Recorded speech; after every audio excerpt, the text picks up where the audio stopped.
Welcome to the beginner's guide of magic mushrooms. Now, I have been using magic mushrooms consistently for over the past year. They have drastically improved my mental health, and they have just genuinely made me a better human being. I chose to take this journey because I grew up pretty rough. I had a lot of addiction issues, and overall, I probably wasn't the greatest person. And I didn't treat people that I loved and valued as well as I could have. I was in deep, dark depressions throughout most of my teenage life, in and out of juvie. I've had a lot of bad experiences. I've had a lot of trauma. And magic mushrooms, psilocybin, have changed my life. Now, you can go back and watch my other video, literally called how magic mushrooms changed my life. You can go find that. I go into a little more depth of the benefits of psilocybin and kind of how it has changed my life. Now, this is just a beginner's guide to how to use psilocybin, magic mushrooms, and more or less the proper ways to use this medicine, because that's exactly what it is. It is medicine. A lot of people throughout the years have been trying to clue people in to the fact that these can be used to drastically improve people's mental health, help them through addiction. And let me get into the beginner's guide and how you should be, using this medicine, psilocybin, how it can affect you, and what you should be doing to prepare yourself. Now, if you're someone out there who has never tried psilocybin, magic mushrooms, and you want to, you keep hearing about it. You've had friends or family or people that you know that have tried it, and maybe they have seen the benefits of psilocybin. I'll give you a little brief guide of kind of how you should be going about this. Now, this is a powerful medicine. It can send you to almost what feels like a different reality, especially the more you consume. Now, let me get this out of the way. When you're starting off, you need to be in a good mental state. Trust me, I have taken magic mushrooms while I'm in a state of mind that is not really positive. I'm kind of down, depressed a little bit. It is not something you can use during that mental state, because it will make it worse and it will amplify it. But it is the most powerful thing I've used when it comes to how it can therapeutically help your mind. I've been to therapists many times throughout my life, especially in my teenage years, and magic mushrooms have done more for me, even after one trip, than therapy has ever done for me in the years that I spent as a teenager in therapy. So you need to have setting is the idea. You need to be in a good state of mind, having a good day. Make sure you don't have any plans. Afterwards, obviously, and before, you kind of got to get yourself ready. Get somewhere comfortable. You want somewhere you're comfortable in. It could be your living room, your bedroom, somewhere where you feel the most comfortable, somewhere, you can kind of curl up into a ball if you need to, kind of thing. And you can have a trip sitter. That's a good thing to have, is someone who is that's maybe done it before, that's able to kind of coach you through it and make sure that you don't go off the rails, so to speak, which can happen. You can get in these loops. The euphoria, it can get pretty intense when you do higher doses. So I suggest a lot of people, right? Like, you can start with, a 0.5 if you really want to, but you're not going to feel really the full effects. And for some people, it might actually not be as beneficial. It can be microdosing. I've done tons of microdosing throughout this past year, and it has helped me, but obviously you got to use everything in moderation. So, because at a level of a microdose or a 0.5, so to speak, it can make you feel weird and lethargic and not the greatest. You have to kind of meet that threshold. And a gram is liftoff. A gram is where you rocket ship out of there. And it can be a little intense, but it's not always. So let's bring up this little chart. So essentially, you're getting your medium dose, your microdose, and then your medium dose is almost close to a gram, where you're kind of feeling stoned, mild euphoria, visual enhancements, short-term memory anomalies, alternate sound perception. And then when you hit a gram, it's kind of more, colors becoming more vivid, closed and open eye visuals, distracted thought patterns, enhanced creativity. And then as you go, you will get deeper inside of your mind, and you will see more, you will hallucinate more, and you will see more visions and kaleidoscope visuals, 3D, and even you can see objects that seem 3D, like that are around you. I did a high dose 2 days ago of some thrasher mushrooms that are pretty potent. I did about 3 to 4 gram tea, and I had amazing visuals. I just sat there in my thoughts. It's very good for meditation. And the more you do, obviously, the more intense it is. And it can really break you down and find traumas that are inside your mind and break them down and either help you or, it always will help you, but you have to let it do its process. You need to let go. You need to let the mushroom do its thing. The more you resist when it's trying to teach you a lesson, the worse the trip will be. You have to let go. You're like tied to a rocket ship, is how a lot of people say. You need to let go. You need to allow yourself to drift off. That's the main thing, is let go. Let it do its thing. But after, start with a gram. It's lift off. You'll have some visuals. You'll like the first time I did it, you'll just hysterically laugh. A lot of heightened emotions. Sensei. So get a place that's comfortable, as I said. Take like a gram and you just kind of chill out. Now, I will do another video about certain ways and how you can make teas and the lemon tech. So if you want a more intense trip, but not lasting as long, you can soak the mushrooms in lemon juice, and then you can strain out the lemon juice and even the mushrooms, and then put it into a tea. So how I do tea, and I essentially, so I'll just say if I'm going to do like a lemon style tea, I will grind up the mushrooms, and I will kind of soak them in lemon juice, and then I'll pour that lemon juice and mushroom concoction into a cup. And then I will take boiling water, but you have to wait. You have to boil that water and give it, 2 or 3 minutes. So it's not really at that boiling state. Pour it on. Give it about 12 minutes. 12 to 15 minutes probably be the best. You can do longer if you really want to. And then I put it into almost like a funnel, or like a measuring cup where you're able to pour it in. And then you kind of got to squish it down, squish all the juices, and take like a strainer, and you pour it into like a cup or a coffee cup. Make sure you don't spill any of it off the sides. Make sure you get all those good juices. Press it in with some sort of spatula or spoon and get all the juices out of there. And then, obviously, probably let it cool down a little bit. And it is not the greatest tasting thing in the world. If you think about what fungus might taste like, it's not the greatest. So what I usually do is I will have I have a ginger and turmeric tea. Ginger is really good considering the stomach effects that can happen. You can feel nauseous and not good, and your stomach feels so off at first. And I will admit this, the first part is the worst part. The first hour it can be really uncomfortable. Once you break through that threshold, it gets better. So don't worry about that. It will get easier. But even I've done mushrooms many, many times. I am a mushroom head. I am a big advocate of this stuff.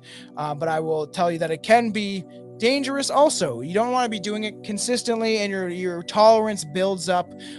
So you usually have to give yourself about a week or two to really get the same effect of the trip. But you can wait like a week. I've waited like 3-4 days after a trip and still had a pretty good time. But the first hour always sucks. and then you kind of break through it. Some people might have different effects, but you soak in lemon juice, you have your tea ready, and ginger is really good because it breaks down your stomach. Lemon is also good because it helps it break down your stomach better. And then usually it could take 15 minutes. It could take a half an hour, depending on the strain that you have. And I will eventually start categorizing the strains that I've done, or at least doing a video on everything that I've tried and what strains I like more than others and the effects of some compared to others. I'm definitely going to be diving into stuff like that too. And I appreciate anyone that ends up watching this and is curious about, the best ways to be using this medicine. So don't take any more, because it will take about an hour. And when you're doing teas, it doesn't last as long. I would say 4 to 5 hours at the most. And obviously, if you chew it, it tastes a lot worse, but it will last longer. And I've had tons of good trips. Every trip I've had on mushrooms has taught me a lesson.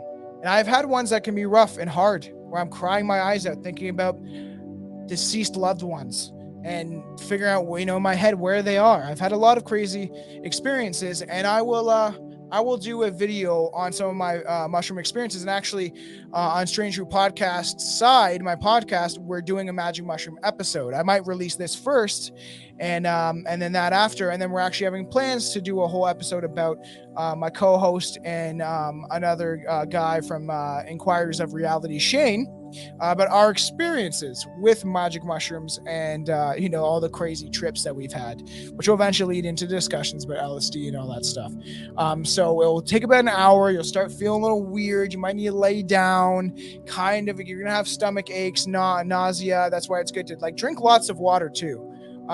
Throughout your trip, once it starts kicking in, you're going to feel weird feelings, giggly, all sorts of different emotions. Most times people just feel kind of euphoric, and they laugh and, put on and I suggest you can't watch a movie. It's almost fucking impossible unless you understand mushrooms and if you can actually concentrate. I have watched tons of movies on mushrooms.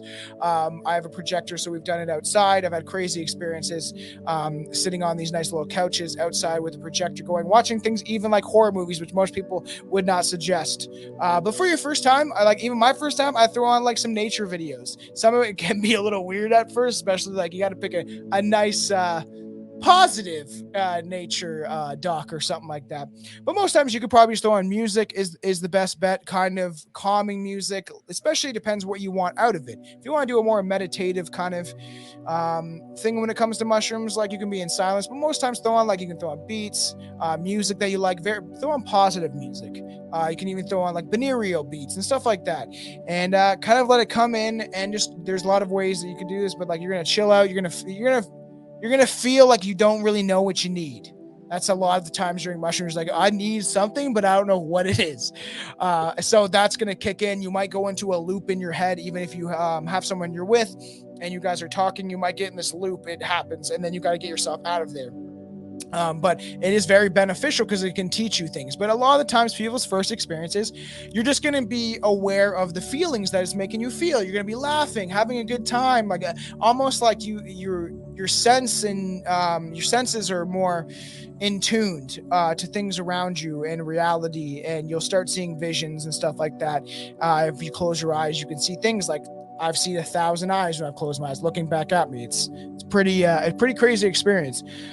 So take it slow, take it low, and just let it do its thing. Enjoy yourself, right? Do things that that you like. You can draw, you can listen to music, you can, after you let the trip kind of settle in, you could probably play video games. It's all up to you and what experience you want. Or you can lie in your bed and listen to music, close your eyes, and let it take you and guide you through some sort of trip.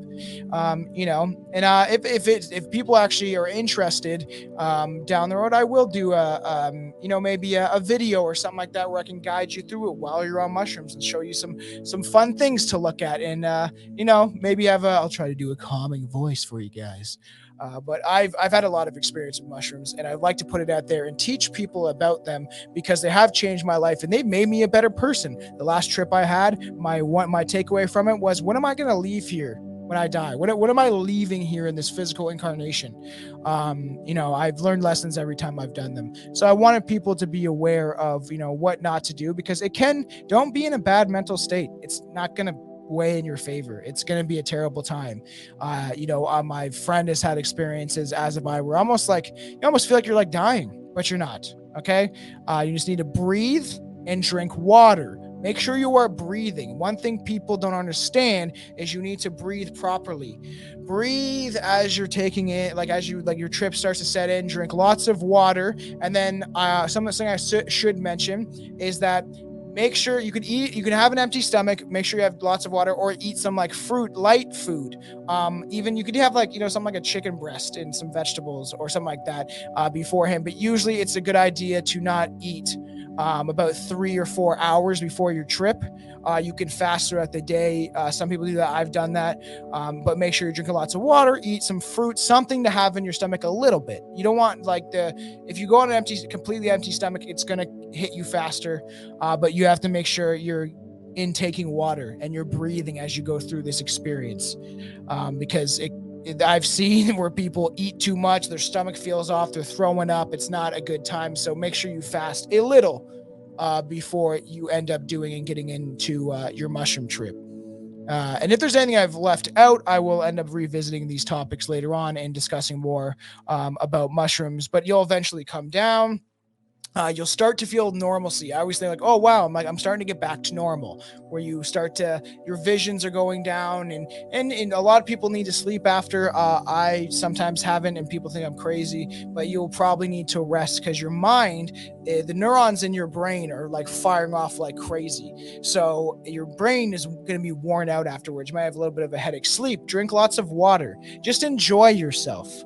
It's going to be fun. You're going to be laughing, especially if you have someone that you trust and love, and one of your good friends, someone that maybe has experienced this beforehand. Because this thing can really be a benefit to people that have suffered from addiction, or maybe have suffered from trauma or PTSD. There's a lot of benefits of magic mushrooms, and you shouldn't be taking them too often. I've learned lessons on that because I do them so often that it can be dangerous. And there's times where I felt like, whoa, like is something wrong with me right now? Like my body feels weird. There's one time where I almost felt like I was having a heart attack. I wasn't, but as you get into it, the more you do, it can kind of scare you in certain ways if you're not prepared. And don't mix anything is what I want to add too. It can be dangerous. People will say otherwise, but definitely do not mix alcohol. I've done it, and it sends your trip in a different direction. And also, because you're fasting a lot of times and you don't have much in your stomach, it can fuck you up essentially. And that's when people go to the hospitals. And that's when people are going there because they're mixing with other stuff. Do not mix it with any sort of drug. Do not do cocaine or anything like that. You shouldn't be doing that stuff in the first place. But mushrooms will, as you dive down this road of magic mushrooms, it does cut off the receptors in your brain that essentially link to addiction and stuff like that. But I would not mix it with anything, even smoking weed. Depends what strain. Some are better than others, but if you have a high potent strain, mixing it with weed is not a great idea. Even my big trip that I had the other night when I had that 3 to 4 gram tea, I smoked a little weed. I was like, I'm coming down, and the kind of anxiety, paranoia that weed can affect your brain in a way. It's two different chemicals and they're coming together, and I didn't feel good. I felt like I was having a panic attack. I couldn't breathe properly. So you have to watch out. I'm trying to warn people that there is certain ways you need to do this, or it can be dangerous and you could send yourself into panic mode. And that's when you're on the call in the ambulance and you look like an idiot because they're like, you're just really high and you're giving yourself anxiety, which is not good. So make sure not to wait till, if you're going to smoke any weed, wait till your trip is like fully done, when you're like almost out of the rabbit hole. Because it can be, especially alcohol, do not mix it. It can be dangerous. Maybe on a microdose or two, you could have a couple drinks, but it depends how much you're taking too, right? If you're taking like a gram, you could probably have like a beer or two if you want it as your trip fades. Because I've had cravings for like wine or beer, kind of as weird as that is, because mushrooms do cut off the receptors of addiction, but I want something cold and refreshing and nice, or maybe like a seltzer, but do it once your trip is done, kind of thing. Because you don't want to like, oh, I'll have another drink, and then you're in a different mindset, and the chemicals of your brain reacting with the alcohol and the and the mushrooms is not a good thing. I'm telling you this right now. So I hope I didn't miss anything, but I want people to have an understanding. Obviously, a 1 gram is liftoff. 2 grams, you'll start to get some nice visuals. It's a little more intense. But as you hit that threshold, once you get over like 3 grams, that's when you're starting to hit getting closer to the heroic dose, which is over 5 grams. The most I've done is a 6.5, almost 7 gram tea, and that was pretty intense. So you want to start slow. Everybody start slow. I know people will be like, oh, I chewed a 3.5 my first time. Good for you. But the thing is, some people won't react to it the same as you. So if you want to do those higher doses and get the full experience, like I did, go ahead. But you should understand the feeling, and you should understand what it does to you first off, right? And like I said, don't go into this in a bad when you're in a bad mental state and you got bad, you're down that day or feel depressed or anxious. It's not a good idea. I'm telling you right now. But I would start with a gram and a half. Honestly, for most people, I would start a gram and a half. It will let you know the feelings and what this thing's going to do to you. And then once you've done that, do 2.5, and then do 3.5. And then you'll see like 3.5 for most people is like, okay, that's a sweet spot. You like it, you're happy, you're euphoric. You can kind of still do things and function to an extent. But when you start hitting those rogue doses, you might be just like in your head, seeing visions, having to lay down, having these powerful experiences. If you have suffer from trauma or anything in your life that you need to deal with, it will find a way to get in your head and make you deal with the things that you may have not. And you may have things in the lodge in the back of your head that you don't even know. You might not even know that you have this trauma built up in the back of your mind, and it will find it. So I appreciate anybody that ends up watching this video. Leave comments down below. Let me know what else you want to hear. I've had tons of experiences with magic mushrooms. I probably will do more videos on this. So I do appreciate people that are tuning in and watching this. And I can do and make sure to look out for the podcast. Right, look out for Strange Brew Podcast. We're gonna do a whole big mushroom episode. You can subscribe to that on any podcast platform. On YouTube, subscribe and like. I will really appreciate it. But thank you for tuning in. And like I said, comment down below, like, subscribe, and tell me either what you think, what you want to hear me talk about. If you have any questions for me, I'm all ears. So stay strange, support me. I will appreciate you a lot. Trust me. But I want to make people aware. I just want to put this information out there from someone who has diving deep into the fungus, into mushrooms, fungi. And I will do a video on actually other mushrooms that I use, like tinctures and stuff like that, that have helped my mental health and your health overall. So make sure to watch out for that. So stay strange. www.strangetruthpodcast.com. Thank you for tuning in.